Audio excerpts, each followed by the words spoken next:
Hello everyone, welcome back to the channel. We have today here Phan from CloudCasa. Hey Martin. Hi, George. How are you? Yeah, very good, very good. Thanks for joining us. We're going to talk about CloudCasa product that we can use for backups, for managing multiple organizations, doing like migrations.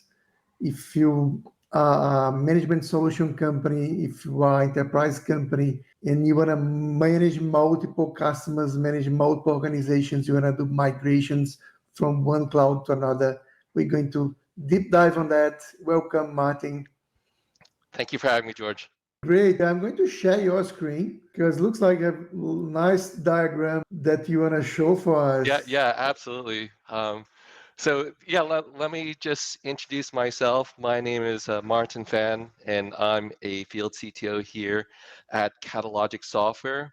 And one of the things that we have within our product portfolio is a software as a service data protection product known as CloudCasa. And a lot of customers are looking at protecting Kubernetes. We built Cloud Casa as a data protection platform for Kubernetes and cloud relational databases. And one of the cool things that we've discovered in our story and use cases of backing up and protecting Kubernetes is a migration, not only from within AKS. Let's say you have a customer that is looking to move from an Ubuntu SKU, OS SKU to an Azure Linux OS SKU. We're actually talking about maybe you're looking to move from on-prem to some cloud service like AKS as an example. And here is, my primitive diagram. I did the best I could, but a lot of our customers were asking us, how do we actually move Kubernetes to from on-prem to a cloud managed service like AKS, right? And we've been talking to individual customers, we've been talking to managed services providers that might be managing multiple customers, each having their own on-prem clusters, and some Kubernetes clusters might be even hosted in the cloud as depicted by this diagram. And they're really asking, the same question. How do I move my stateful data from point A to point B? And in this case, we want to move these clusters that maybe maybe outgrowing their hardware to a managed services provider like AKS. This is the question that most of our customers are asking themselves, and how they can do this more quickly and efficiently. Now, we have a backup and recovery product called Cloud Casa that does backup and recovery already, right? And that's the reason why we developed our Cloud Casa platform. And with Cloud Casa, we discovered that in backing up and restoring these stateful workloads to other cloud accounts, cloud to on-prem, on-prem to cloud, et cetera, it actually provides a great migration story for users that are looking to not only back up their clusters, but also at the same time house them in these different alternate locations in these cloud managed services. So we're going to talk about how Cloud Cost can help you bridge that gap of migrating your cluster data. That sounds good. That sounds great. That's exactly what we discussed. And I say, let's record this video because there's a lot of customers, in my opinion, that need like a solution like that, like a control plane, manage multiple clusters or multiple organizations, and have all that isolation that we need when you're doing this kind of operation job. Sounds Absolutely. good. Yes. So let me just jump into the user interface here, and I can show you what this is all about, because I'm sure a lot of folks are curious as to how we go about doing this and what our portal and interface looks like. Now, this is can be software as a service, or data protection as a service. I mean, we have our Cloud Casa server hosted in a cloud managed services provider. We like to say It's built in Kubernetes for Kubernetes.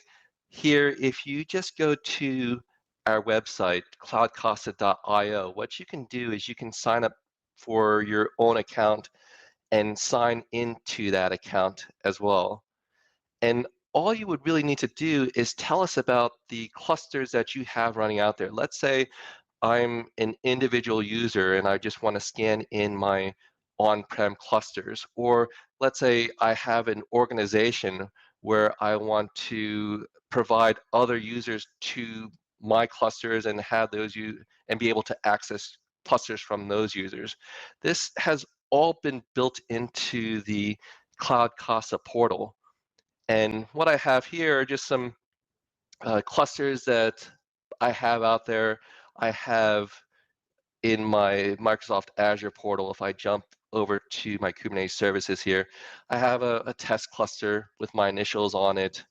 This is a cluster that I deployed earlier this morning.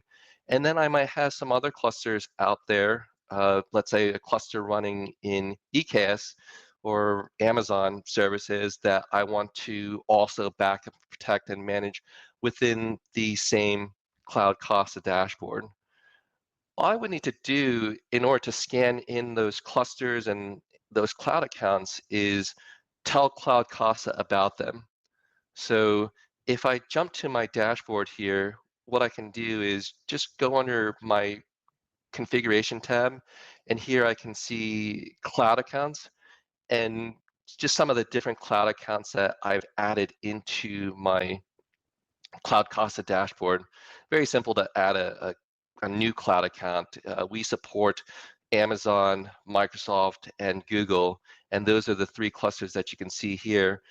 And once we've deployed, in this case for Microsoft Azure, the Azure Resource Management template that will allow us to connect to the Microsoft Kubernetes Services engine, we're going to be able to inventory and discover those clusters that are out there, right? So we can see those clusters that might be in need of data protection. In this case, my cluster is in a discovered state.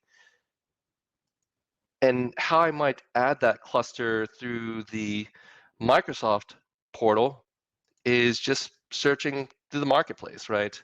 Our account is readily accessible within the Azure marketplace. I can just do a search for CloudCasa, and here is our Kubernetes app container that you can deploy directly on the cluster itself. If you're running Valero and you're using Valero as your data protection engine, or if you want to use CloudCasa, our agent as your data protection engine, what you can do is just simply create that container application. And my cluster here is running in a resource group called US East. Point us to that resource group and point to that cluster so that we can install an agent directly on it. Here, if I want to install an agent, all I would need here is the cluster ID. So this is a cluster ID that is defined to CloudCasa. And if I jump back to CloudCasa, where I would get this is by just drilling down into the discovered cluster ID. If I mouse over this, this is the unique cluster ID that we can use to track the cluster. Once our container application is deployed within the cluster, we're going to be able to run backups of it. Another way we can do this is we can actually jump back to our dashboard here, and through the CloudCasa UI itself, just simply install the agent by clicking on the install button listed here. So that's going to deploy and push out our CloudCasa Pro agent into this cluster and register it with the CloudCasa portal. And once the cluster is registered, that's where we can actually start defining and running our backup operations. That sounds very straightforward and very easy. So in a summary, create the account on cloudcasa.io. Once you connect with Azure, you're going to do all the inventory. Click there, install your agents on your AKS cluster, and you are ready to go. And that Exactly right. So yeah, it's that easy. So once my cluster goes active, this is when I can define backups and restores of it, right? So here is I'm going to choose a cluster that I already have scanned in, let's say from Amazon. So this is my AWS cluster. It's a two-node cluster that was deployed a few days ago here. It's already in active state. And from my dashboard here, I can define a backup by just simply going into the clusters overview here. I can see options for backups and restores, and I'll just simply define a backup of that cluster. And in this case, this is this is going to be a full cluster backup, or I can select some individual namespaces that I want to deploy or run a backup of. In this case, I'll do a backup of the full cluster. I can limit it based off of resource types. Let's say I want to back up my persistent volume claims and persistent volumes and pods. I'm going to back up the full cluster just simply because we have a very cool restore capability that allows us to rebuild the cluster for us on the fly. We call it any to cloud or full stack recovery, and this is going to be a big piece of our migration story when we, migrate, let's say, your on-prem stateful Kubernetes data to AKS, right? So in this case, what I want to do is I want to include my persistent volumes. So that includes all my stateful data and my persistent volumes. And I want to do a snapshot and copy operation, meaning I'm not only going to take a snapshot of the on-prem data, but I'm also going to copy this data to a storage location, let's say Azure Blob Storage on the back end, or another object storage provider of my choosing. But it's that copy operation that's going to allow me to perform that migration. And you can select the storage provider that you want to use in terms of your destination for storage here. But I'm going to choose default options. We also have options for running pre and post backup app hooks, which are just scripts that you can run within the container itself to coalesce certain applications. And we provide some app hook templates that will allow you to coalesce the more popular databases like Mongo, MySQL. These are just one-line command scripts that can coalesce the database prior to our snapshot. Or you can customize your own application hooks here as well by just creating your own application hook. In this case, I don't need to have any databases that are running on the system, so I can just skip that step. And let's say I want to add it to a policy, have this backup run hourly, daily, weekly, define a certain number of days for how long I want to retain that snapshot around for, or just run it ad hoc and just provide the backup job with a name. And here I can just simply create and run that backup job now.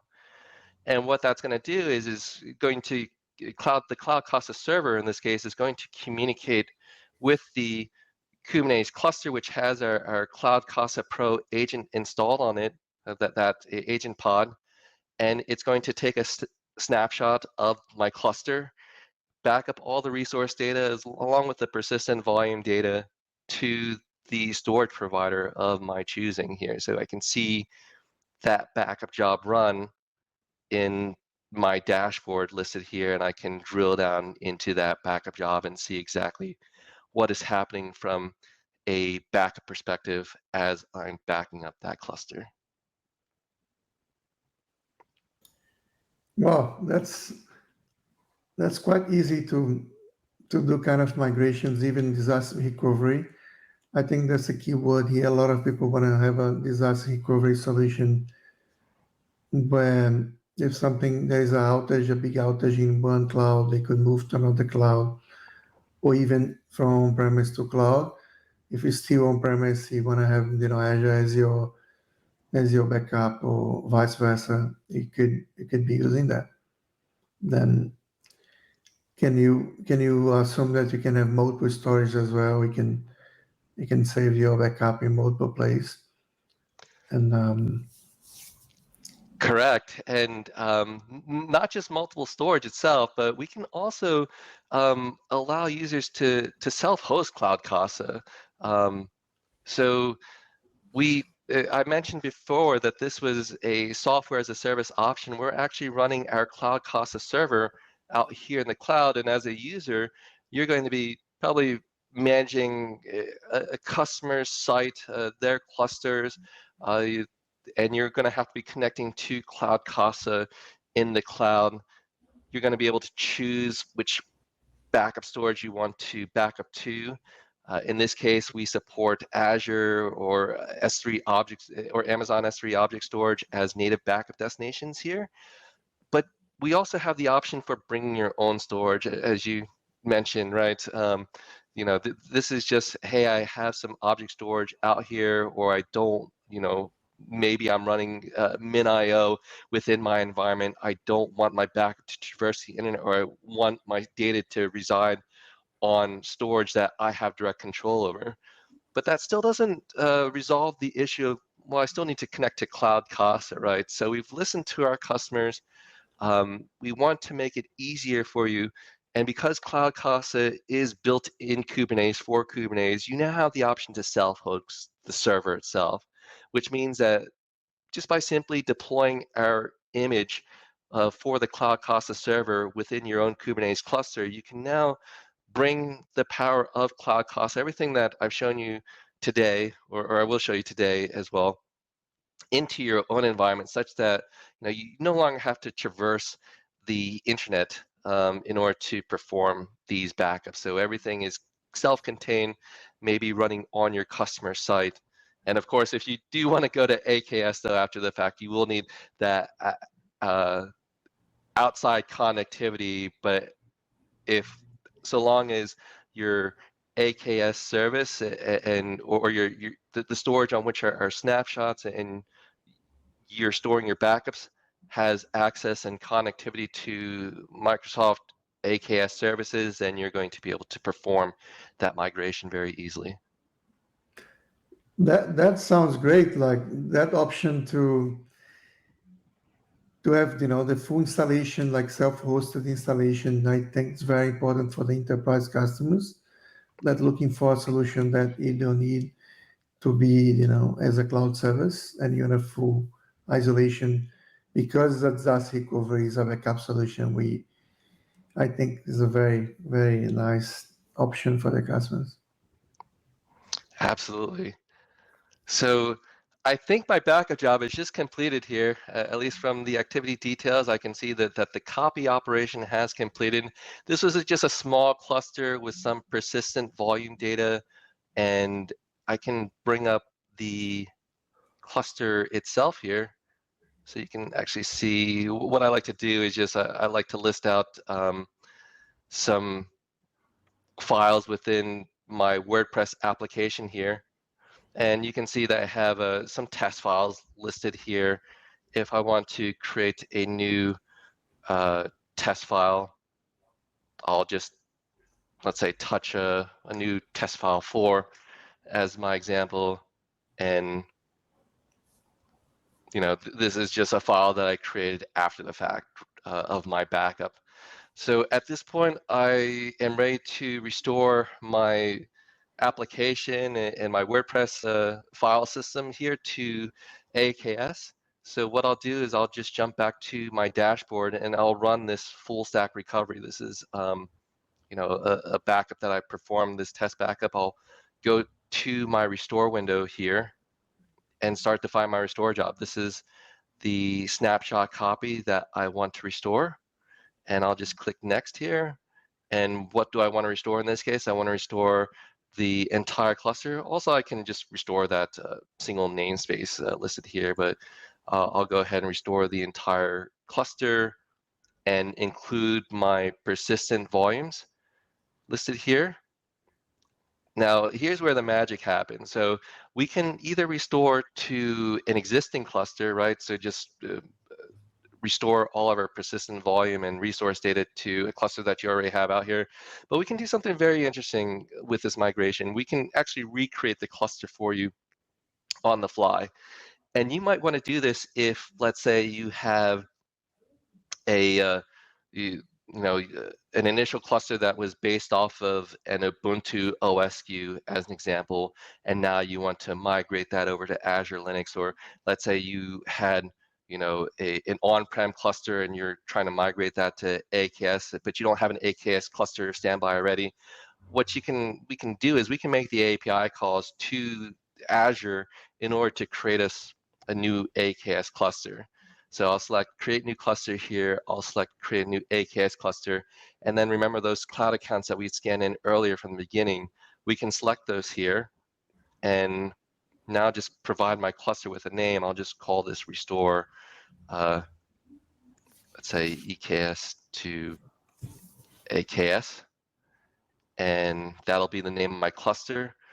And now it's just asking me for the resource groups that I want to provision this cluster in. Let's say I have my resource group here within a specific region. Let's say I want to deploy this back to Eastern US. I'll choose a Kubernetes version. I'll choose a 1.2.9 in this case, and then provide my client services and client application and secret key here. So just copy paste that. This is something that I had set up previously, and just go through all the parameters that I would go through when creating a cluster on AKS. But in this case, I'm not only just creating the cluster, but I'm restoring the application along with all the stateful data from what was backed up. So my cluster is pretty simple. I'll select KubeNet here. I'll choose a node pool name. I'll call this NP3 and select my SKU here. So if my cluster was initially Ubuntu, I want to migrate that to Azure Linux. I can choose that SKU here and then choose the VM size that I want to have it use for my cluster. So standard B2S would work. Just choose a worker node count of 2, or I can customize worker nodes to scale here, say specifying a minimum, maximum, and desired size listed here. And this will just be just a node pool that I can create and create other node pools as well for this restore if I wanted to have options for cluster add-ons. So these are just some of the additional options that are provided to us by Microsoft Azure. And then from an application restore perspective, it's just a matter of how I want to bring this cluster up. So as an example, if I want to rename the namespaces, right? Set new namespaces for my test CSI snapshot, or add prefixes and suffixes into my existing namespace. Let's say I want to prefix that with a date here. I can do that. And then also, importantly, changing the storage classes, right? The GPT storage class from EKS is not going to be compatible with Microsoft storage classes. So here, because I've scanned in my Microsoft Cloud account, I have a listing of all the storage accounts that are available to me within Microsoft, and then just simply define my restore parameters. And then if I were restoring a database or some need to run a post restore app hook, I can do that as well. I'll give this restore job a name and call it restore EKS to AKS here, and just simply click on that restore button. And that's really it, right? So this is me restoring or migrating my application that was once on EKS over to AKS while provisioning a completely new cluster with maybe differing attributes from the number of worker nodes that I'm using, the OS SKU that I'm using, the storage classes and the namespace mappings that I'm using. And what I should see here is, as this backup job or restore job is running, it's going to go through that process of recreating that AKS cluster for me in my Azure portal. So if I just jump back to my Azure portal here, go under Kubernetes services, I can see that there is a new cluster that is being created here. And it does take a few minutes for this cluster to get created. Once it is created, what we'll do in the background is we'll redeploy our CloudCasa Pro agent so that we can now restore the applications on top of that cluster. So when all is said and done, what you're going to have is a cluster, or your cluster, migrate or restored in this case to AKS, and along with all your persistent volume data, your stateful data, and you're going to be able to access that application now through AKS and perform your tests and checks. And does it run with different version of Kubernetes, like the latest or an earlier version of Kubernetes? So these are the types of questions that we can definitely help answer when performing this backup and restore / migration process. Wow, Martin, that's so much in detail that have so many options that you can migrate, and I can see a lot of use case. Like I said, testing, you create a different environment in different cloud. If you are a management service company, you want to do that migration job for the customers. We know that there's a lot of acquisitions that people want to move from one cloud to another, or sometimes they want to consolidate on Azure.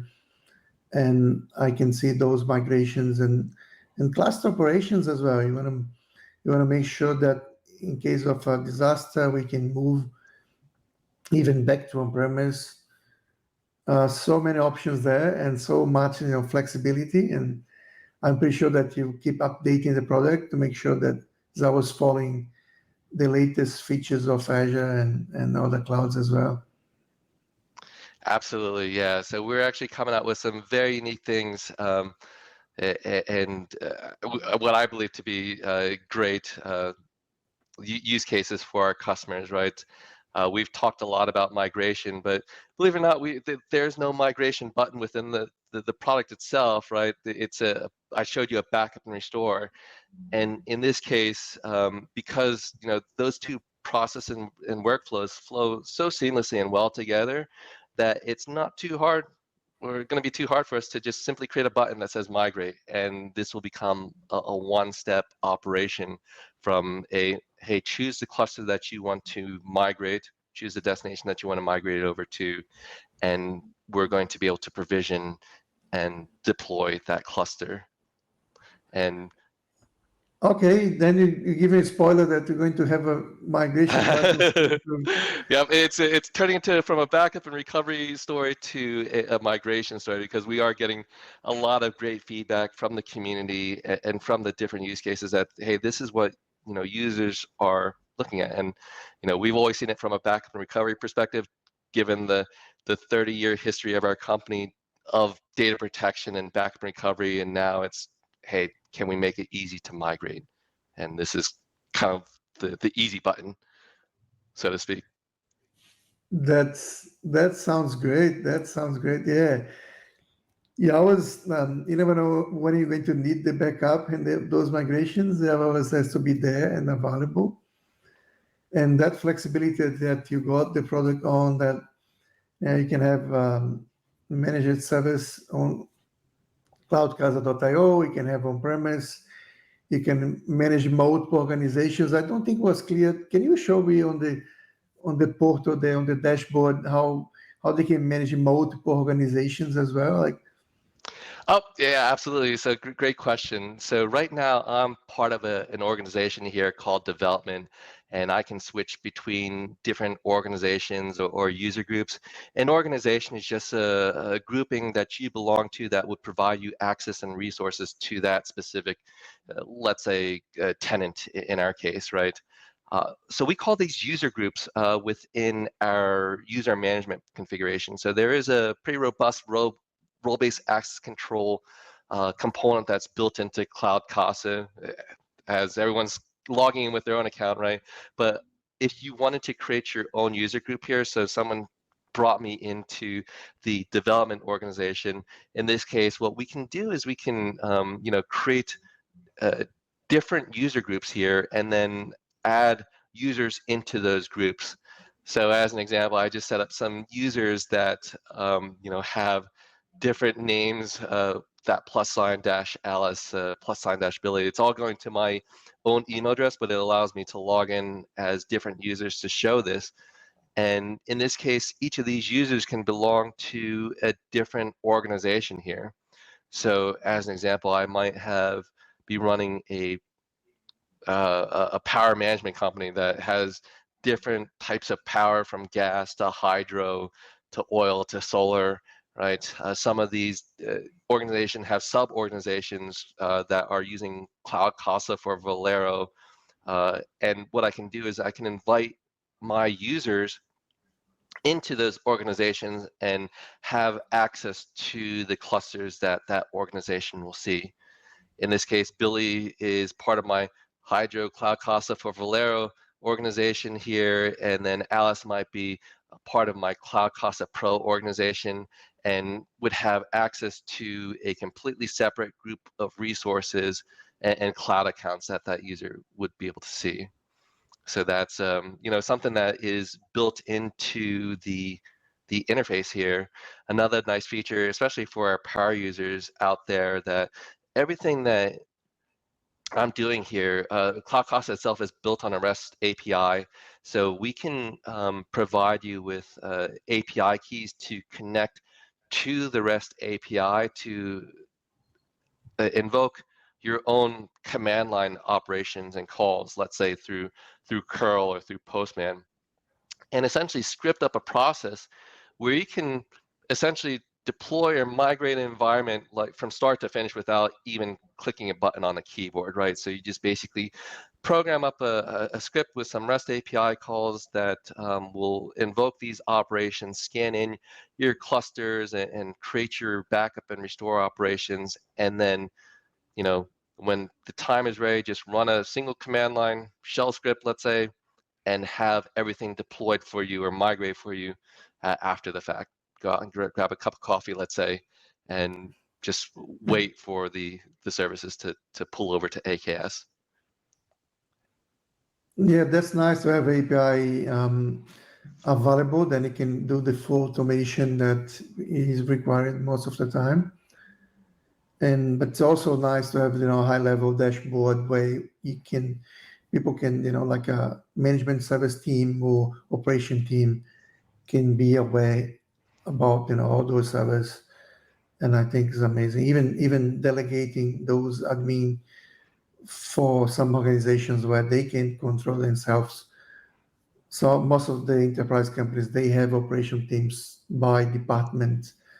And I'm pretty sure that like organization could be like a department inside a company.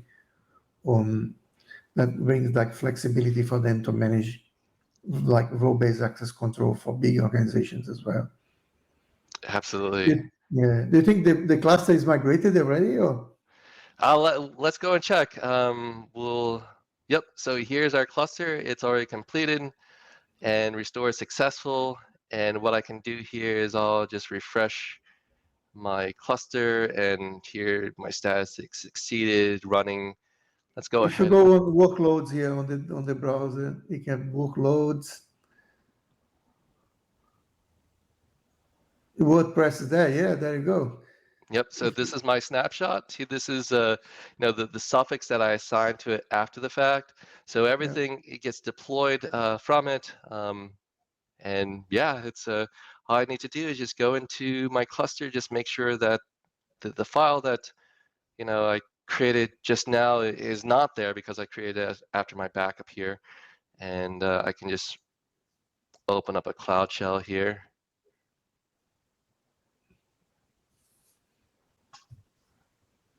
You're gonna get the credentials, and yeah, you can do from your WSL there as well. Yeah, I think I might need some storage assigned to my account here. Let's Yeah, go there, go in here. You can see on the storage, Kubernetes resource storage. Yeah, there you go. The WordPress storage there, 1 Yep. gigabyte created.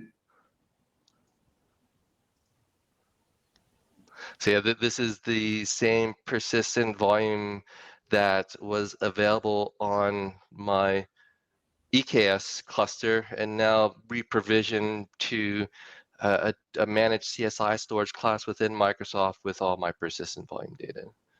So that's one thing that I did want to show before I left here, because we had talked about it earlier and because I was in the configuration window, George, is this bring your own storage, right? So it's very simple to add, storage here, object storage into your CloudCasa profile. You're just going to go into the configuration storage menu here, and then based off of the backup engine that you're using, we do support Valero, so we can act as a multi-cluster manager for Valero. Or if you're just running our CloudCasa Pro agent, you have that option as well. But so long as the CloudCasa server is able to access the storage, the object storage that it's trying to back up to, even if it's not, we can access it through a proxy node. So you can, if your storage is restricted from internet access, then so long as there is a cluster or node that is able to provide us with access through a proxy cluster, then we can do that. Alternatively, you have the option to self-host, right, and deploy the CloudCasa server within your own environment. But all we really need here in terms of bring your own storage is just give us an endpoint, create a bucket within that endpoint, and give us an access and a secret key with which we can use to access that storage. And during our backup, we'll link up all the components that need to be linked up. And as we're doing our copy operation, we'll set that as a backup storage location to be used for a destination in our backup. So that's how we add our own storage. Yeah. That sounds great. If you go back to that original diagram there, we can maybe finish from there. Just a reminder that, what we talk about here, like if you have multiple clusters, even spread across different organizations, different clouds or on-premise, and you want to make sure that you can do migration, backup, restore from, let's say, EKS to Azure on AKS, CloudCasa can bring that, control plane, that dashboard, that multi-organization solution that you can do that in a very flexible way, available with API as well for automation. That's just a summary. Thank you, Martin, a lot for showing that for us. Thank you, George, for having me. Yeah, it was great. And in the future, we can, once you have all the migration button or some news, we can come back and talk a little bit more about that. And I love the marketplace integration on Azure as well.